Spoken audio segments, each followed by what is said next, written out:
pense que vous admettrez avec moi que ça vaut la peine de revenir un peu sur la définition qu'on a écrite, pardon, à la fin du dernier cours. On a défini la température absolue d'un système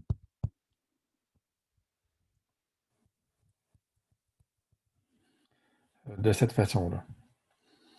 Et puis, un symbole qu'on va souvent utiliser, je vous demande de vous en rappeler, c'est bêta. D'accord? Donc, bêta, c'est 1 sur KB, T étant la température absolue. Donc, plusieurs choses à remarquer, c'est que, un, euh, on peut trouver ça, c'est bien défini pour un seul système à l'équilibre.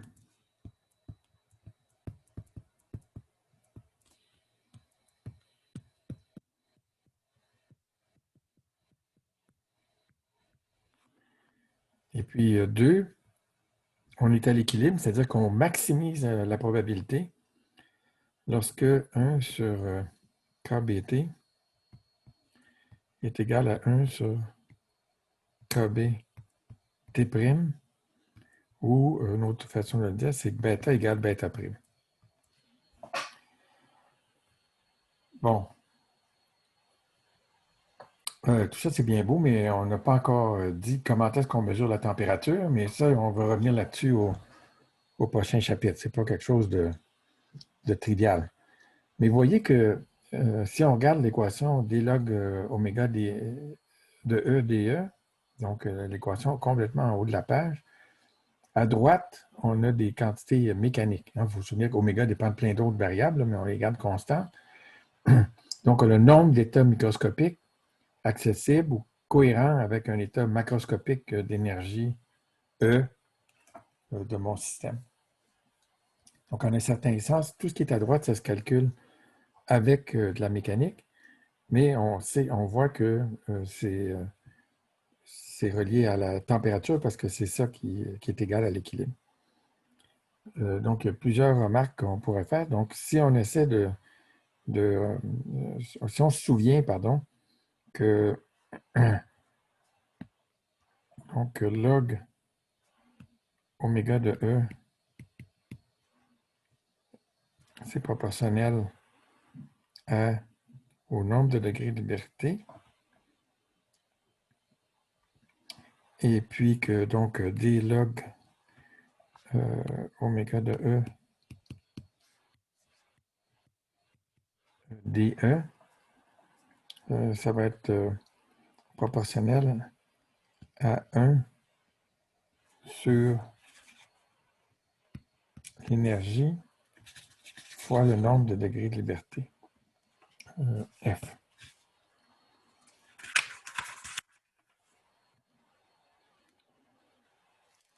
Puis ici, on avait log de E sur F. Mais pour ce qui compte, ce qui est important maintenant, c'est juste que c'est proportionnel au nombre de degrés de liberté.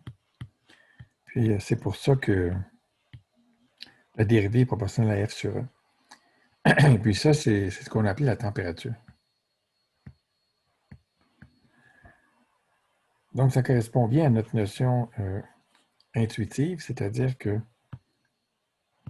KBT, c'est environ l'énergie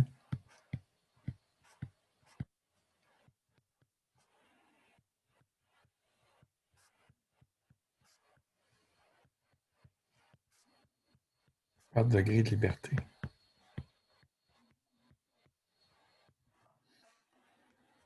On aurait pu se passer de KB, comme je disais aussi précédemment, puis juste mesurer les températures en unité d'énergie. Mais en fait, ce n'est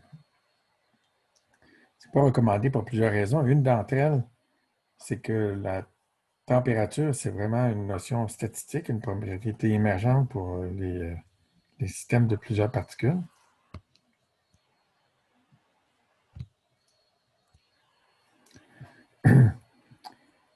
Et puis aussi, si on mesurait la température en unité d'énergie, bien, ça voudrait dire que KB fois 300 Kelvin,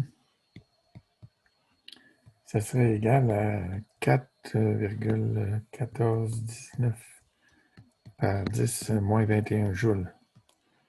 Ça ne serait pas très, très commode comme unité. Puis pourquoi c'est ça? Bien parce qu'on KB, euh, c'est égal à 1,380622 par 10 moins 23 joules Kelvin. Mais dans les calculs théoriques, souvent, on laisse tomber le KB puis on mesure T en unité d'énergie, en sous-entendant qu'on a choisi KB égale à 1, puis à la fin, bien, on met la bonne valeur de KB. Mais ce ne serait pas pratique pour tous les jours. Donc, du point de vue des calculs, ça simplifie de ne pas avoir à traîner la constante de Boltzmann, mais c'est pas très commode, comme je disais, pour tous les jours. Donc, à l'équilibre, hein, ce qui est important ici, c'est que les températures sont égales. Donc, ça veut dire que l'énergie par degré de liberté